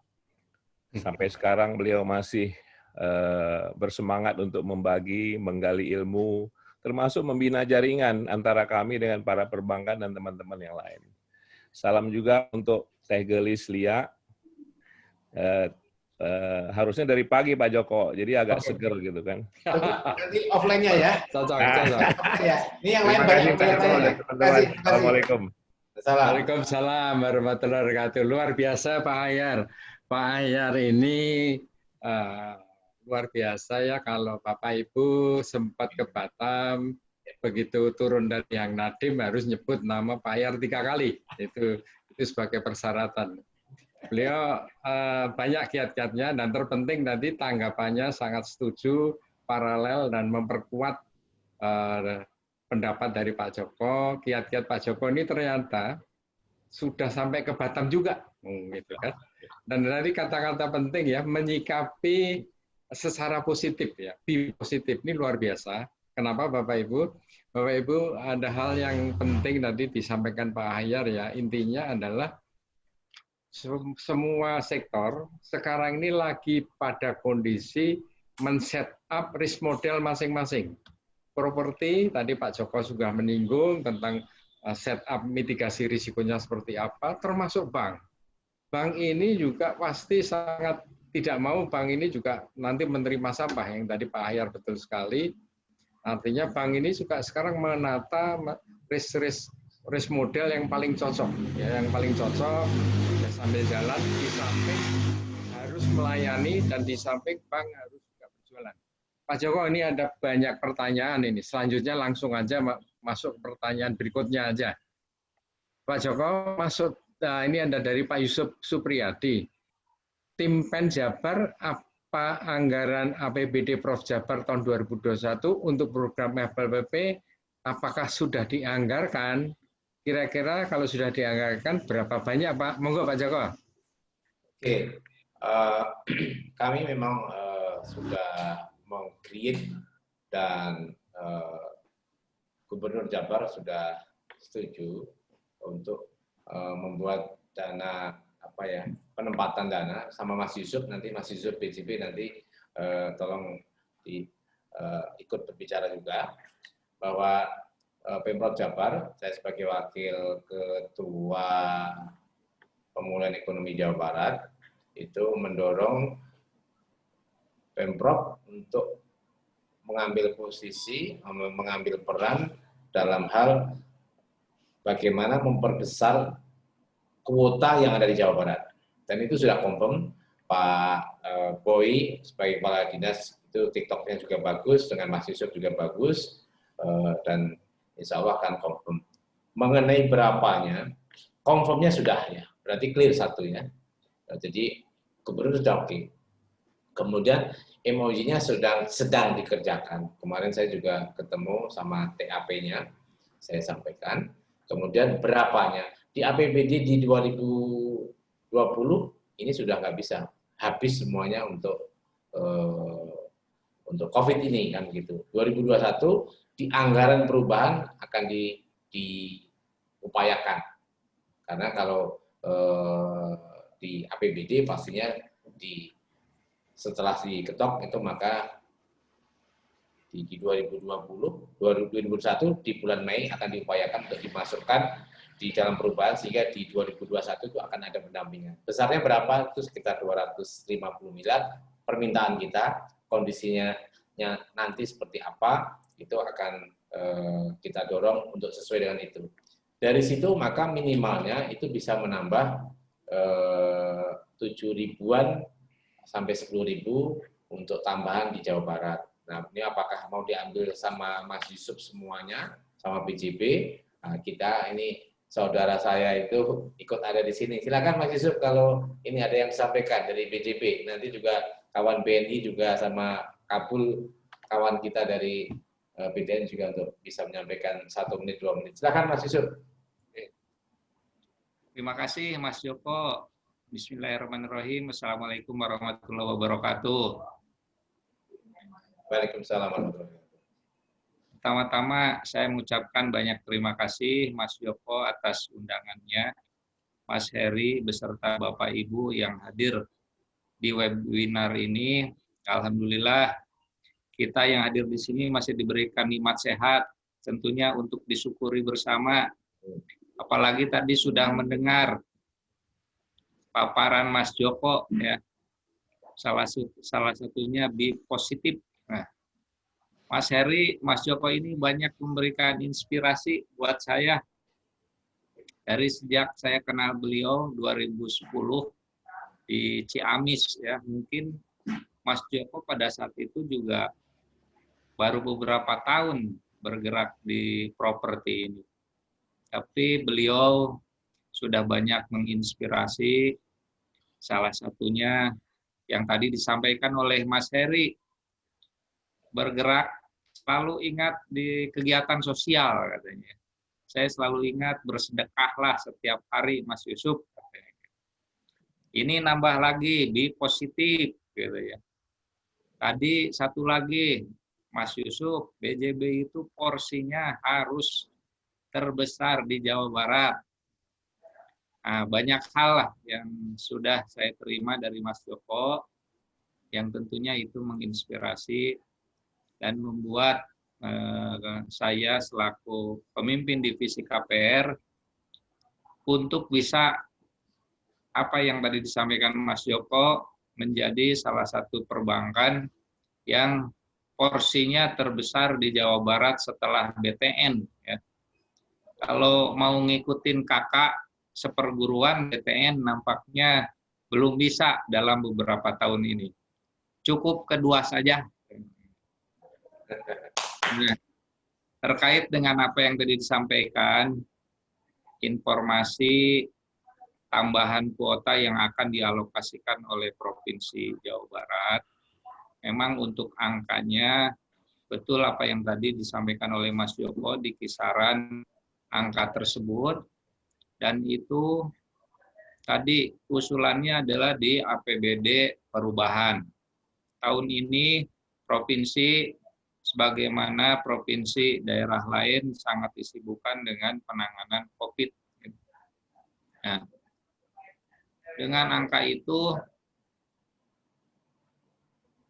perhitungan kami saat ini BJB diamanahkan oleh PPDPP khususnya untuk rumah subsidi di angka 5.000, itu juga berkat dorongan teman-teman di REI dan asosiasi lainnya, sehingga BJB dari mulai 1.600 tahun 2020 diamanahkan jadi 5.000, Mas Heri.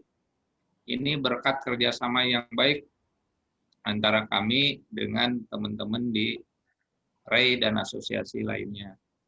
Jadi untuk anggaran pemerintah daerah Jawa Barat, sebagaimana tadi disampaikan oleh Mas Joko, gitu.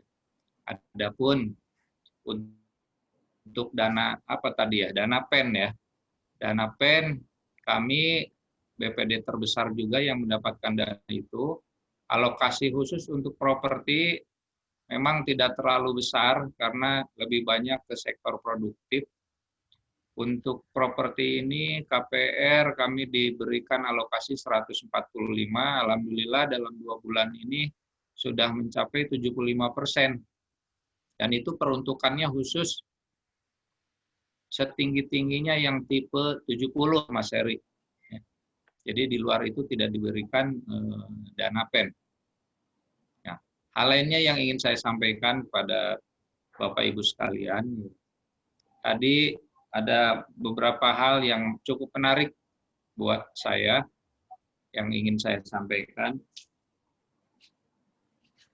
Kata-kata Mas Joko yang mengenai survive, gitu ya. Ya, setiap industri, setiap organisasi memang harus survive. Khusus antara perbankan dengan pengembang, kunci utamanya adalah ada kesepahaman, ada komunikasi yang intens, gitu ya. Tadi juga Pak Ahyar menyampaikan bahwa di Batam ini, di Batam khususnya ya, perbankan sudah tidak seperti dulu lagi. Ya, kondisi pandemi ini memberikan banyak pelajaran, baik buat pengembang maupun buat perbankan. Di kami khususnya, tadi yang disampaikan paparan oleh Mas Joko, bahwa bank itu makin sangat selektif, makin sangat hati-hati. Ya memang tuntutannya seperti itu. Bank menyalurkan kredit karena itu dana masyarakat yang tentunya harus dikelola dengan baik. Pandemi ini membawa implikasi tadi, salah satunya adalah NPL naik, ya, restruk pun banyak, ya. Sebagaimana yang sudah dialami oleh kami, kurang lebih 700 miliar portofolio, ya, dari 10% dari portofolio kami itu direstruk dan itu belum selesai. Itu belum selesai. Nah, ini adalah implikasi-implikasi terhadap perbankan yang harus disikapi bersama, tentunya bukan hanya oleh perbankan, tapi oleh teman-teman di pengembang. Tadi strategi-strateginya Mas Joko sudah sampaikan, harus ada penurunan biaya, menjual aset-aset yang tidak produktif. Ya, langkah-langkah itu memang sudah sangat baik. Tinggal bagaimana survive ini bisa terus dilaksanakan dalam masa pandemi yang mungkin akan berakhir di tahun depan, tahun depannya apakah 1 triwulan 2 kita tidak pernah tahu. Tapi kuncinya menurut teman saya adalah tadi kesepahaman. Kesepahaman antara pengembang dengan perbankan, duduk bersama.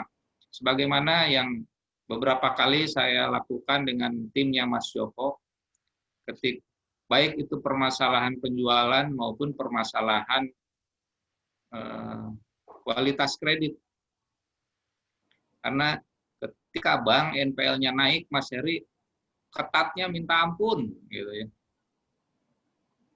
Nah, ketika tidak duduk bareng ini, maka pengambilan keputusan pun akan sangat merugikan baik buat perbankan maupun pihak. Tapi kami dengan pelajaran-pelajaran kemarin dan duduk bareng, alhamdulillah, walaupun NPL kami masih tinggi, Mas Heri, masih di atas 5, tapi kami masih tetap melakukan penjualan yang cukup baik, terutama di bulan ini. Bulan ini kami rekor bisa 100 miliar FLPP yang kita lempar. Komersilnya jatuh di bawah itu. Ini tentunya adalah hikmah ya, atau hikmah dari kejadian pandemi dan hikmah dari diskusi yang sering kami lakukan dengan beberapa teman di asosiasi, khususnya Mas Joko sebagai guru saya secara pribadi gitu ya. Alhamdulillah produksi terus naik ya, seiring dengan tadi yang disampaikan Mas Heri bahwa properti atau real estate di Jawa Barat itu tumbuh positif. Nah, demikian halnya dengan di BJB. Ini alhamdulillah. Nah, sebagai masukan barangkali kepada teman-teman pengembang yang bisa dipertimbangkan, terutama dalam kondisi seperti ini. Mungkin setiap pengembang harus, selain marketingnya harus sangat selektif ya, sesuai appetite-nya perbankan, mungkin juga harus dilengkapi ada tenaga-tenaga collection yang ikut membantu nagihin, sehingga sama-sama gitu ya. Nah, kalau di Mas Joko yang tadi disampaikan di Subang, timnya ada tuh ya. Nah, ada beberapa pengembang yang belum memiliki itu, Mas Heri, yang mungkin itu bisa dipertimbangkan. Sehingga perbankan pun merasa terbantu dan ini akan terus terjadi komunikasi yang bagus sehingga penjualan naik, KPR Bank juga tetap stabil. Sehat ya. Itu mungkin masukan dari saya, Mas Heri, Mas Joko, Bapak Ibu sekalian. Mohon maaf apabila ada yang tidak berkenan. Terima kasih seluruh ajaran-ajarannya buat kami, khususnya saya secara pribadi. Assalamualaikum warahmatullahi wabarakatuh. Waalaikumsalam. Terima kasih Pak Sudin dari Bank BJB, ini cukup bagus ya, luar biasa. Yang pertama teman-teman dari Jawa Barat tentu harus bangga lah ya dan tenang karena ada Pak Yusuf ini termasuk muda, dinamis dan lain sebagainya. Dan tadi himbauan dari Pak Yusuf ya, saya kira nggak usah khawatir Pak Yusuf, seluruh developer Pak Yusuf telepon saja pasti timnya sudah siap untuk collection. Jangankan collection, Pak, nalangin aja developer itu biasa. Gitu kan, ya, Bapak Ibu ya. Dan yang kedua, kalau perlu payback. Ya, intinya begitu. Saya yakin teman-teman developer, apalagi asuhan Pak Joko, teman developer Jawa Barat, ini yang penting semua bisa survive dan win-win. Untuk selanjutnya, Bapak Ibu, banyak pertanyaan. Saya minta pada BTN nanti ditahan dulu, dari BTN Pak Kabul atau yang lain bisa nanti memberi tanggapan. Sebelumnya kita sesi terakhirnya Pak Joko silakan untuk bisa menegaskan tentang rekomendasi-rekomendasi ya. Ini penting, kita akan mendengarkan rekomendasi yang kita tunggu-tunggu. Silakan Pak Joko. Oke, terima kasih.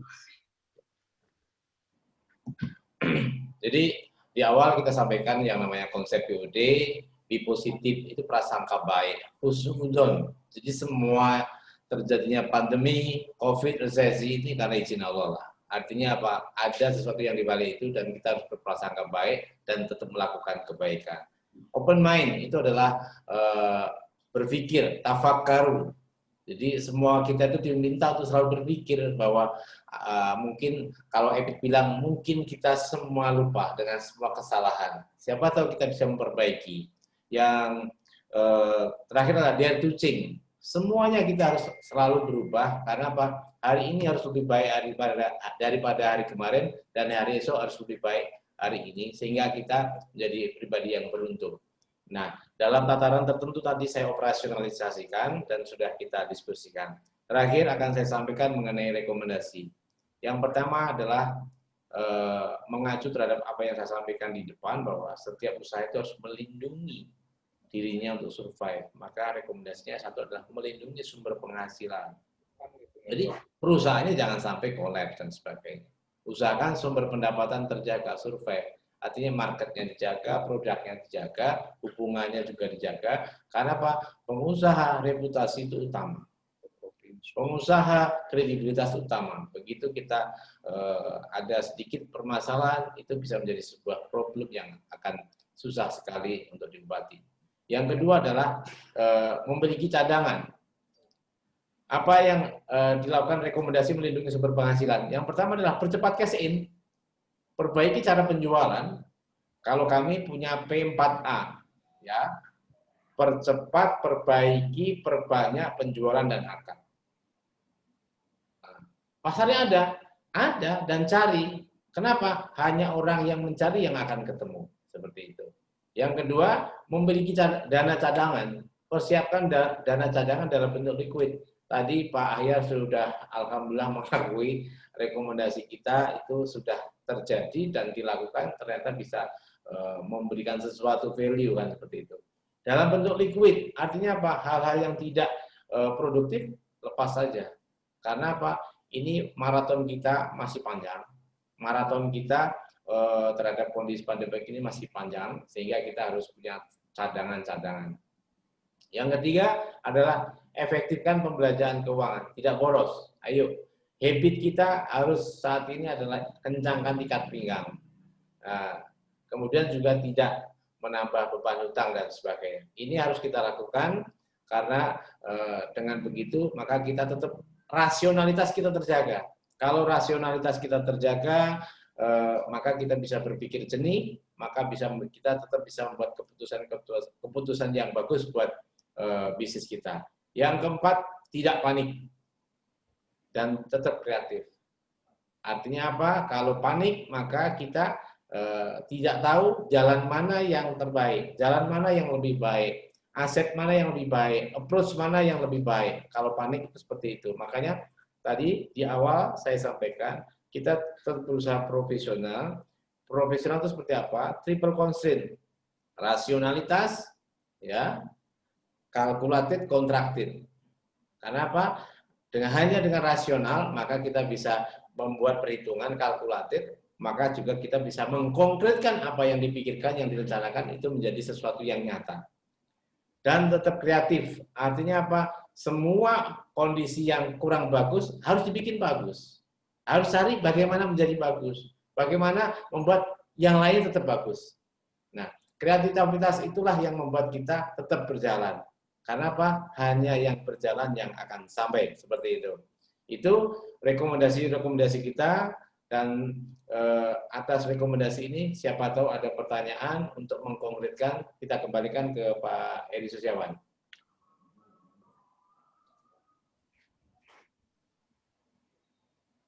Ya, terima kasih. Ini rekomendasinya singkat, padat, tapi applicable. Dan itu yang penting itu sudah dijalankan, dan itu merupakan kunci sukses dari Pak Joko. Ini menarik sekali Bapak Ibu semuanya. Harus efisiensi dalam istilah Pak Joko adalah P4A. P4A ini saya menangkap begini Bapak Ibu. Yang penting tidak boros, tahan nafsu.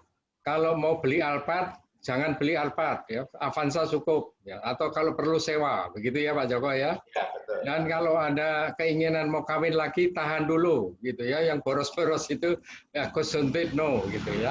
Ini luar biasa Bapak Ibu untuk kondisi saat ini, ya. Kondisi saat ini penting Bapak Ibu. Mungkin ada pertanyaan dari ini, atau sebelum pertanyaan, Pak Kabul masih monitor, Pak Kabul dari Bank BTN. Dari segera disahkan, saya pun nggak komplain sama PBI. Saya gitu aja. Pak Kabul. Apa sih Pak, kalau memang baru sudah dikeluarkan, ya termasuk gaul di dalamnya? Atau Bu Yani dari ini BNI? Ya, boleh Bu Yani, boleh. Yang saat ini masih yang saat ini. Ya, kalau nggak ada, saya kembalikan. Ada pertanyaan begini nih, saya kembalikan, mungkin bisa dijawab oleh Bang Jabar aja. Ini ada pertanyaan ya dari Pak Bing ya. Pertanyaannya, Pak, apakah ini Pak Joko juga bisa jawab nih? Apakah ketentuan bahwa karyawan honorer yang ternyata sekarang ini banyak berminat yang tidak di cover gitu ya. Apakah ini ketentuan PUPR atau dari bank itu? Kira-kira gimana nih Pak Joko atau Pak dari Bank Jabar? Silakan. Saya dulu atau Mas Yusuf dulu? Saya dulu ya. Ya, silakan. Jadi kalau yang jelas di beberapa perbankan itu ada yang endorse kontrak, hanya saja ketika kontraknya itu sudah memasuki di atas 2 tahun dan terus menerus seperti itu. Jadi itu di beberapa bank yang sudah berjalan. Dengan kondisi pandemik itu ada perubahan, artinya apa? Ada cover pernyataan dari perusahaan yang mempekerjakan secara kontrak itu untuk memberikan garansi bahwa kontraknya akan tetap dipertahankan seperti itu. Itu ada perbankan yang sudah oke konform seperti itu. Untuk selanjutnya kalau ada yang mau disampaikan Mas Yusuf, monggo mengenai perihal yang kontrak ini. Ya, silakan Mas Yusuf dari Bank Jabar. Ya. Terima kasih Mas Heri, Mas Joko. Pertanyaannya juga Pak siapa ya barusan ya Pak? Ping. Pak Ping, Mbak. Pak Bing. Ini memang banyak nih Pak honorer. Belum saya jawab Pak Bing. Tadi saya sudah lacak pergerakan kerjasama Pak Bing itu masih di cabang Majalaya, sedang difinalkan untuk diteruskan ke kami ya Pak Bing. Nanti saya kawal. Wah, mantap ini Pak Bing. Pertanyaan untuk honorer. Mantap, terima kasih Pak. Ya, untuk honorer dan wirausaha itu tidak diatur memang di PUPR. Itu adalah kebijakan perbankan. Khusus untuk BJB terhadap tenaga honorer atau wirausaha sebagai bentuk mitigasi itu minimal 3 tahun. Minimal 3 tahun. Itu kebijakan perbankan ya. Kebijakan dari kami untuk saat ini. Demikian Mas Heri, mudah-mudahan. Baik. Luar biasa nih Pak Yusuf. Pak Yusuf nih kita ikut berbangga ya. Responsif sekali nih. Ya, responsif di WA chat ya saya baca juga, ini luar biasa. Mudah-mudahan bank lain sama juga ini bisa melakukan hal yang sama. Itu kalau kering-keringan juga responsif. Ya, Bapak Ibu memang ya, terserang kami itu kebetulan juga dengan Mas Joko ya, berapa kali ketemu OJK gitu ya. OJK ini sekarang melalui daerah-daerah ya, OJK dan Bank Indonesia itu menggerakkan tim TPID di daerah, bahwa bisnis harus tetap jalan. Bukan kata-katanya bukan melupakan resesi. Resesi itu anggap aja itu literatur ekonomi ya. Tapi semua harus berjualan, harus bergerak. Ekonomi harus bergerak ya. Tidak bisa, sekali lagi tadi rekomendasi Pak Joko itu luar biasa ya. Jangan panik, jangan takut ya. Untuk itu. Baik, ini ada pertanyaan begini nih Pak Joko. Pertanyaan strategis Pak Joko ya. Dari gini Pak, ini mungkin juga dihadapi seluruh developer kondisi. Sekarang ini di samping ada ancaman, ternyata ada peluang. Teman-teman ini agak gatel juga karena membaca peluang itu, peluang ini tidak seterusnya akan ada. Di antaranya adalah peluang bekerja sama, peluang take over, proyek-proyek yang ditawarkan oleh bank untuk di-handle, baik itu secara take over atau secara jual putus. Kira-kira menanggapi, menyiasati semacam ini, saran atau rekomendasi dari Mas Joko seperti apa? Silakan, terima kasih Mas Joko. Oke, ya, take over, terus kerjasama itu akan membawa konsekuensi. Nah, minimal ada 3 hal yang harus dihitung. 1, kapasiti secara finansial. Yang kedua, kapasiti secara organisasi. Itu harus dihitung. Yang ketiga adalah due diligence-nya. Due diligence itu harus cerdas. Semuanya mitigasinya itu harus dihitung. Dan saya rekomendasikan ketika take over atau problem yang terjadi itu non legal, itu silahkan untuk di go on. Tetapi dua hal berarti yang harus dipersiapkan. Kapasitas secara finansial, kapasitas secara organisasi.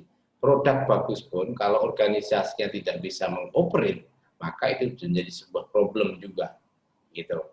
Nah, kemudian akan menjadi problem lagi ketika secara finansial itu tidak pada posisi punya nafas panjang. Karena apa? Ketika men-take over, itu minimalnya ada 5 tahapan secara teknisnya. Repair, repainting, repackaging, reselling, rebranding. Bahwa ini habis itu ringing. kalau nggak bisa jalan ya. Repair, repainting, repackaging, rebranding, reselling. Ini bukan pekerjaan mudah, tapi sangat mudah kalau punya kapasiti 2 minimal tadi, finansial sama organisasi.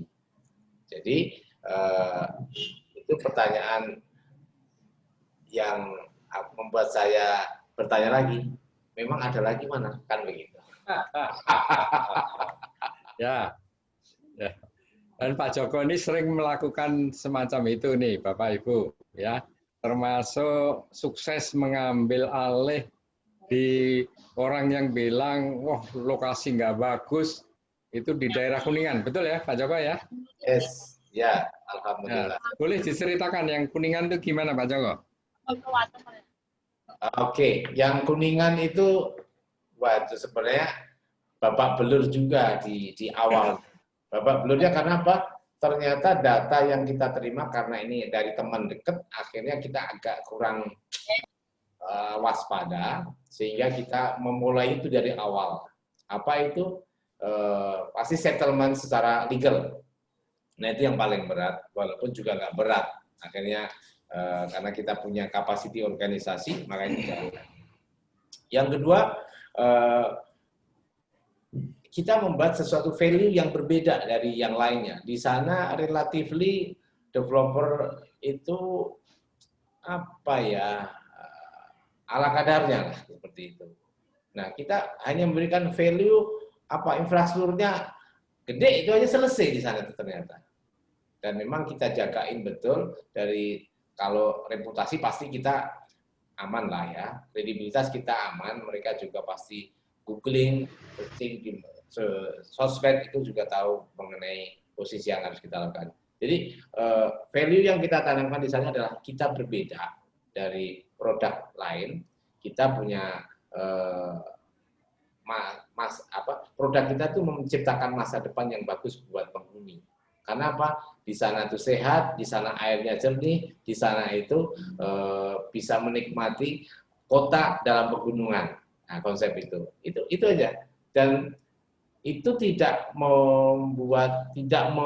menaikkan kos yang harus kita jadi biaya. Gitu.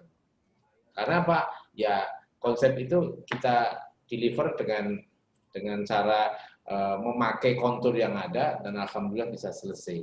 Itu yang selalu kita lakukan, selalu kita memakai environment yang ada di tempat itu menjadi sebuah selling point. Jadi kita nggak menghilangkan value ataupun nilai ataupun karakter daerah itu menjadi selling point, Pak. Bahkan itu menjadi selling point gitu. Misalkan Cicalengka, kita punya Cicalengka. Itu kita ciptakan di atas seperti itu tampilannya udah ini menjadi selling point seperti itu. Tetapi untuk yang di Subang, yang di bawah, selling point-nya juga ada dari alamnya di situ gitu. Sehingga apa? Tidak menjadi costly ketika kita memberikan value-value atas produk kita dari karakter setempat seperti itu. Oke, Pak Joko, ini masih ada waktu sekitar 9 menit. Ini ada WA masuk ke saya nih Pak Joko. Dia nggak mau terang-terangan tapi suruh bacain saya melalui WA. WA-nya bunyinya begini nih Pak Joko. Ini terpaksa harus buka rahasia dapur. Ini ternyata pertanyaannya, saya memperhatikan Pak Joko ini luar biasa. Setiap membangun selalu menggeber pasos-pasum duluan. Sementara developer lain itu membangun bangunan duluan. Gitu. Dan pertanyaannya kira-kira bagaimana sumber-sumber dana Pak Joko itu nggak mungkin dari bank. Ini pertanyaannya sumber dananya dari mana nih Pak Joko? Nah, ini tolong dijawab gitu. Ya. Di sebelah saya kan ada Bu Lia. Setidaknya itu yang membuat saya seger sehingga kita bisa punya alternatif uang lah ya, gitu. Oke. Kita punya portofolio pengelolaan finansial dan kita selalu punya cara menghitung persediaan kas kita. Itu namanya kita punya equilibrium, keseimbangan. Jadi untuk titik tertentu kita nggak pernah menyentuh seperti itu. Misalkan kita katakan aja lah, saldo kas kita tuh minimal itu 30 miliar. Itu nggak boleh disentuh lagi. Berarti 30 miliar itu adalah hanya kondisi urgent, kondisi kontingensi baru bisa jalan. Itu yang pertama. Jadi portofolio kas kita itu yang harus dijaga betul. Kas itu berarti ada sumber pembiayaan berupa hutang, berupa piutang retensi, juga berupa saldo kas yang berjalan karena operasional, karena penjualan dan sebagainya. Itu harus dihitung betul. Sehingga ketika kita mendevelop suatu titik, maka kita sudah hitung berapa cost sampai titik minimum infrastruktur yang ada. Jadi kita memang hajar boleh begitu. Kita ya alhamdulillah ya kita punya Cicalengka itu 32 hektar, infrastruktur jadi semua. Kemudian fase-fase jadi semuanya. Kenapa berpikirnya begitu? Mestinya begitu, jangan uangnya gampang. Kenapa begitu? Ini juga bisa ditanyakan Pak On. Karena apa? Karena itu adalah value yang menjadi cara penjualan sebenarnya. Yang kedua, ini yang kadang-kadang lupa teman ini. Apa itu? Loh, nanti toh juga akan dibangun, nanti kan juga akan diselesaikan.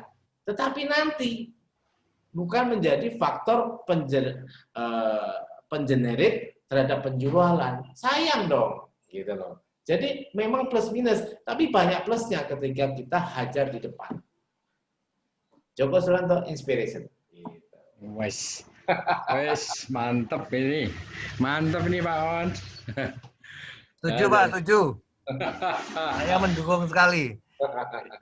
Jadi yang namanya kita dagang ya, developer itu kan ya dagang lah, gitu gampangannya. Itu kan semua itu harus ada kemasannya. Ya rokok sebatang itu kalau ditaruh di atas meja ya nggak ada harganya, tapi begitu dikemas dengan desain Marlboro kan harganya jadi lain. Iya. Nah, di real estate ya memang seperti itu, Pak. Kemasan kita itu ya infrastruktur kita gitu. Sebetulnya ilmu ini sudah lama ya. Kenapa dulu teman-teman pada Royal membangun pintu gerbang yang mewah-mewah itu kan juga kemasan itu. Iya. Nah, tapi kadang-kadang ya hanya pintu gerbangnya aja. Itu yang dimaksud Pak Joko itu sebenarnya tadi itu. Jadi infrastrukturnya tuh ya sekalian aja, mungkin nanti juga dibangun gitu kan. Iya. Gitu.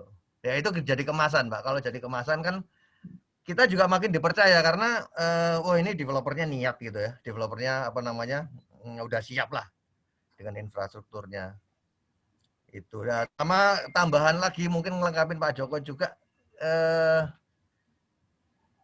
maintenance ya, pemeliharaan itu perlu loh. Kalau developer yang udah tahun kesekian itu kalau mangkrak itu merugikan diri sendiri. Yes. Itu aja sih tambahan saya. Monggo. Mas On, luar biasa ininya. Mas Joko tadi sudah membuka, Bapak Ibu semuanya kayaknya waktunya sudah mendekati ini. Sebelum closing statement dari Mas Joko, tadi Mas Joko beliau ini orang yang ikhlas ya. Tadi banyak sekali ilmu-ilmu yang diberikan kepada kita semuanya. Di antaranya membuka apa yang namanya dana bersih atau tadi selalu bilang dana cadangan ya. Dana cadangan secara simpel itu adalah dana bersih, dana net yang terjadi karena kumpulan dari cash flow.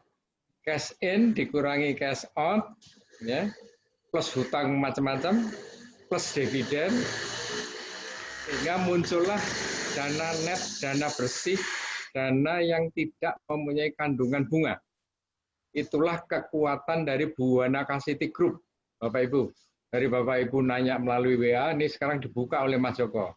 Ya, jadi pada saat mau membangun, dia menggunakan BKG ini kekuatannya adalah menggunakan dana bersihnya, net income-nya, net profit-nya, dana yang memang dicadangkan. Kebetulan Mas Joko ini bekas orang bank, itu ada yang namanya primary reserve, secondary reserve. Kurang lebih ini masuk ke secondary reserve begitu. Ini BKG memang luar biasa untuk struktur pendanaannya. Nanti mungkin kita ada satu waktu khusus BKG harus membuka struktur pembiayaan. Wah, itu luar biasa lagi. Dan saya mau tuh untuk ini. Setuju nggak Pak ya? Wah, itu kuncinya di situ tuh. Luar biasa. Baik. Sudah mendekati final, saya serahkan kepada Mas Joko untuk memberikan closing statement pada akhir. Saya kira cukup sekian. Terima kasih Mas Joko. Silakan untuk closing statement-nya. Ya, terima kasih semuanya. Bapak Ibu yang saya hormati, dalam hidup ini kita harus punya tujuan. Karena kita nggak pernah hidup selamanya. Dan itulah yang membuat saya, kenapa saya selalu terbuka dan saya selalu nggak pernah menutupi dan saya senang menumbuhkan. Yang pertama, hidup kita itu sementara dan nanti akan ditanya, kamu hidup tuh ngapain saja? Itu yang pertama. Jadi ini adalah bagian amal jariah yang siapa tahu akan membuat jembatan Shirathul Mustaqim mulus buat saya. Itu yang pertama. Yang kedua, kenapa Mas Joko selalu membuka rahasia semuanya, meng-coaching semuanya? Karena saya tahu rezeki kita itu sudah dibagi sama Allah. Jadi jangan takut berbuat baik. Jadi siapapun kita ini punya rezeki masing-masing. Dan ya rezekinya Pak Ahya itu nggak bakalan bisa saya tutup kalau memang haknya begitu. Saya malah harus berperan bagaimana rezeki itu segera dan sampai kepada Pak Ahya. Makanya apapun saya sampaikan, gitu. Dan ketika itu saya sampaikan, ya ketika kawan kita tumbuh, itu amal jariah. Jadi Pak On harus banyak berbagi. Karena apa? Pak On nanti juga nggak selamanya di dunia ini. Jadi itu, kenapa saya buka rahasia? Nggak ada yang rahasia. Karena apa? Tergantung kok. Kalau rezekinya cuma segitu, mau dia meniru, menduplikasi apapun, ya segitu. Karena apa? Nggak pandai bersyukur, nggak pandai berterima kasih. Makanya pertama, jangan takut berbuat baik. Banyak sedekah. Ya, banyak memberi. Banyak senyum.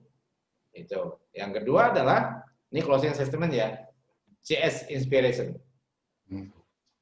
Hanya yang berjalan yang akan sampai. Jadi, kalau punya niat, kalau punya keinginan, segera kerjakan. Jangan banyak mimpi, jangan banyak nipu apalagi. Menipu diri sendiri. Apa? Angan-angannya banyak, tapi nggak pernah mau melakukan sesuatu. Kalau nggak tahu, tanya. Kalau pengen, cari. Kan seperti itu. Jadi, itulah saya banyak bersilaturahmi. Tadi Pak Eri Sosial mengatakan saya bergaul secara sosial. Iya. Karena apa? Itu ruangan yang harus kita jalani. Karena apa? Informasi adalah ilmu. Siapapun orang itu punya kelebihan yang harus kita bisa pelajari. Kekurangannya yang kita hindari. Siapa tahu kita juga masuk di kekurangan itu bisa membuat orang itu punya kelebihan. Hidup kita harus memberi manfaat. Khairun nasi anfa'uhum linnas. Sebaik-baik manusia adalah orang yang memberi manfaat. Yang ketiga, nah ini yang operasional, hanya yang bertarget yang akan fokus. Jadi kalau punya keinginan, habis itu targetin, operasionalkan. Ya, artinya apa? Setelah bertarget harus punya, pasti bisa fokus. Kalau fokus, maka dia bisa mengagendakan banyak hal dalam waktu bersamaan juga. Jadi jangan takut berbuat baik, segeralah punya target, maka Anda bisa fokus.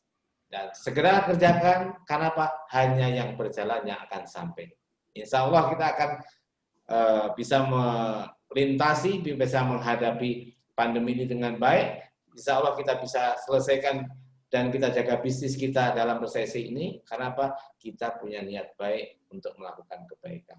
Salam hormat selalu, salam sehat selalu, senyum selalu, dan mohon maaf kalau ada kekurangan dan kelebihan, itu hanya milik Allah.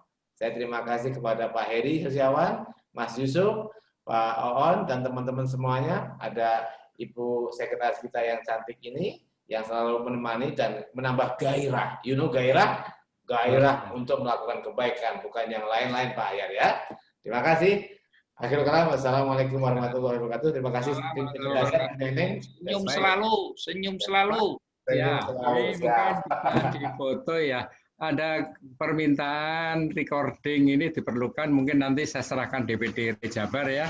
Recordingnya bisa diberikan karena rumus-rumus itu banyak yang lupa. Ya. Kira banyak sekali yang Pak Joko ini memberikan rumus-rumus dan perlu diulang-ulang. Saya kira gitu Pak Joko, saya serahkan kepada host. Akhirul kalam, ya saya sebelumnya mohon maaf apabila ada tutur kata yang salah, tapi niat kita semua bahwa kita bisa membantu pemerintah ya, jangan sampai makin terpuruk. Kita sebagai developer, rumus Pak Joko ini luar biasa ya, kita memitigasi risiko dengan berjualan. Dan ini ada kata-kata dari Pak Ciputra ya, rumus developer itu apabila rumus developer itu ada dua dalil. Dalil pertama, apabila Anda berjualan tidak laku, maka berlaku dalil kedua. Dalil kedua yaitu tetap harus berjualan. Ya, itulah developer. Ya. Baik, saya kira cukup sekian. Terima kasih Pak Ayar, Pak On, dan terutama Pak Joko dan sekretarisnya, ini luar biasa DPD ini ya.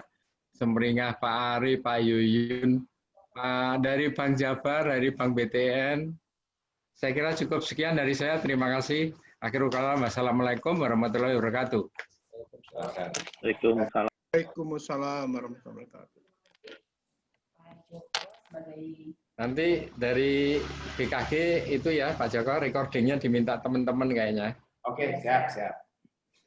Terima kasih Pak Joko sebagai narasumber hari ini, sebagai inspirator juga. Terima kasih juga kepada Pak Heri Setiawan dari Badan Diklat, juga kepada Bapak Yusuf dari BJB, dan juga peserta webinar pada hari ini. Semoga webinar hari ini bisa membawa manfaat dan membawa hal positif untuk bisnis kita di masa pandemi ini. Kalau boleh kameranya dibuka untuk foto bersama, Pak Joko. Oke, boleh? Ya.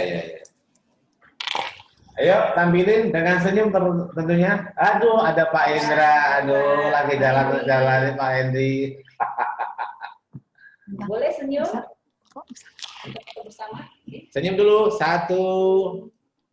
Sebentar. Ayo lihat ke kamera dong, Pak Arif, jangan pura-pura ini marah karena nggak ada di sini, Pak Arif. Ya. 1, 2, 3. Ada Pak. Masih ada layar yang lain.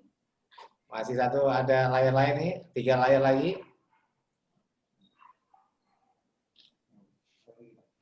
Sekali lagi. 1, 2, 3. Aduh, ada Om Irfan, Om Indra Padang, sahabat-sahabat semuanya ini dari Pak Musdalil, dari Yang kedua. Jangan dulu lift ya. Itu Pak Yuda mantap itu sambil naik mobil tuh Pak Yuda mantap kali pun. Oke, ya udah. Baik, terima kasih semuanya. Sampai jumpa.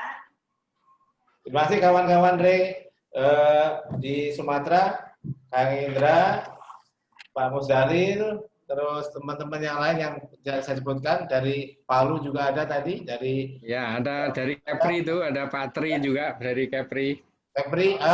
Ya, Mas Tri, terima kasih semuanya, salam sehat, dan jangan pernah takut berbuat baik.